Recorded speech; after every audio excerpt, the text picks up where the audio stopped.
Well, there's no joke or funny story to start this message today. And that's because the subject really is no laughing matter. Mark gets right to the heart of the matter, though. We find Jesus, not like in the other Gospels as a vulnerable baby, but a grown man, setting the stage with his baptism.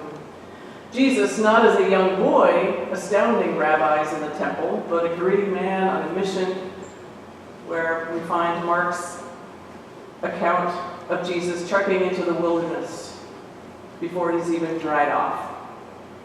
And we find Jesus not as a refined wedding guest, politely resupplying the wine. No, we're given Jesus striding right into the heart of what he came to accomplish.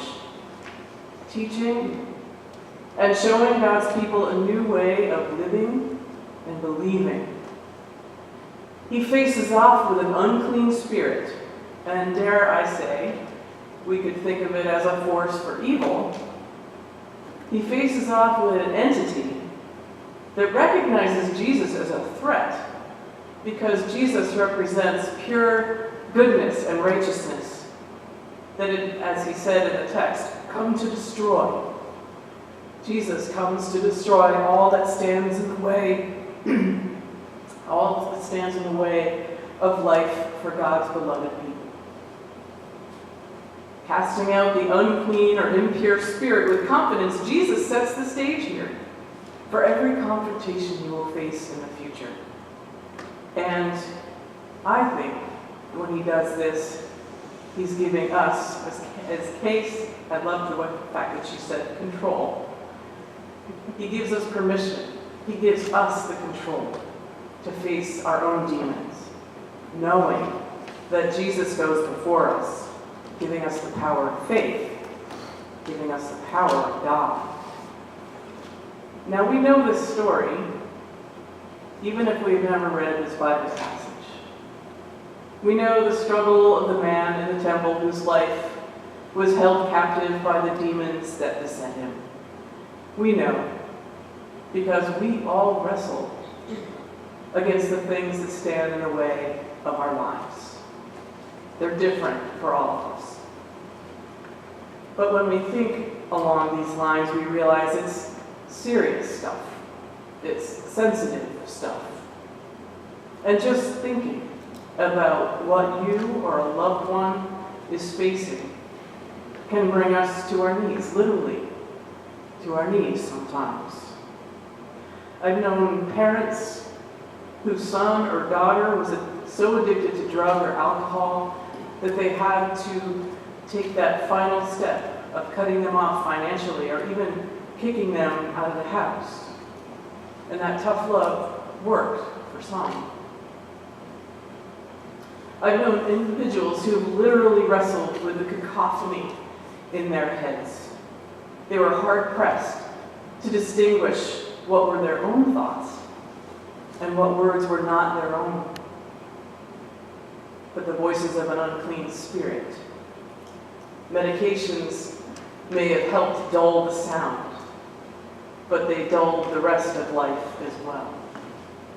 And I've sat with people who've gone through trauma, who've told me that I was the first one to let them just talk it out. They said, "Thank you for not telling me it's just in the past."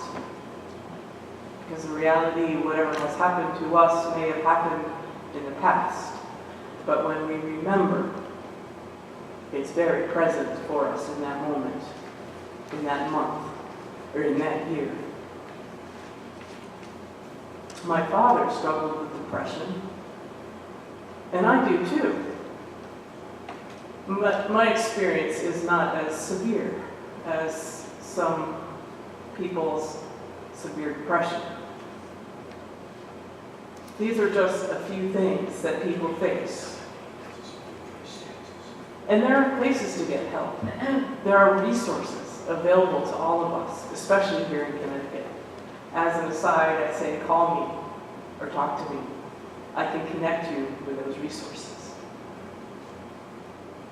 there's also the rich resource of this congregation. Fellow travelers on this journey of faith, we are.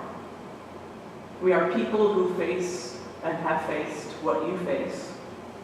We're people who have wrestled and are still fighting the battle.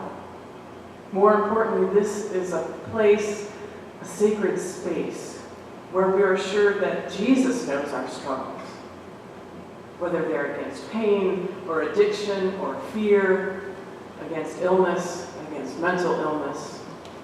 And it goes beyond these walls. We struggle against the forces in our world that can exercise insidious power in greater systems to keep the poor poor and the sick even sicker and the hopeless ever more despairing. I think we could and we can call them unclean spirits. So in this serious, sensitive stuff, where in this gospel can we find the good news? Because the word gospel does mean good news. Well, the good news is that like the spirit that beset that man in the temple, here in this place, when we can say it out loud, when we can name things, that unclean spirit, whatever name you give, is out in the open.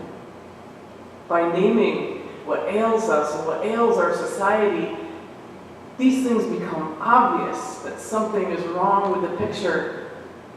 And by voicing what we keep inside, we make it visible and undeniable. We place it, whatever it may be, in Jesus' care. And that gives the Holy Spirit and us the power to make right what can be very wrong. But openness is the key here. For so often we are ashamed or afraid to put into words what we face. We're afraid or ashamed of what others might think of us, forgetting that we're living or trying to live, that we are working, and maybe most importantly, we're worshiping right along someone else who is fighting what we are fighting. Now, I'm not saying that we're all supposed to stand up and tell our stories. That's a little scary for some of us. But I am saying that someone else, maybe even the person beside you or in front of you, may carry a similar burden. I'm saying that keeping silent gives power to the forces that prevent us from truly living. And so I'll just simply ask this question: what are the things that rob us of abundant living? We've heard of some, the addiction, illness, mental illness, but we can name so many others. Yet it's in the naming, even if it's out loud to yourself, it's in the naming that we gain the upper hand. Jesus came to shed light on those things that fester and flourish in the darkness, those things that may be our own individual demons, and the sickness or dysfunction of the wider systems in our world. Good news is that Jesus comes to each of us, standing against all those forces that keep us down. He reminds us that God is opposed to anything that robs us of abundant life. And turning to God and to one another, with Jesus at our side, we can begin to stand up against anything that seeks to rob our lives of joy and meaning and purpose. Jesus can and does work in us and through us to do for us what he did that day in the temple, restoring us to our true selves and to our loved ones and community. May we take this good news, claim it as our own, and truly begin to live.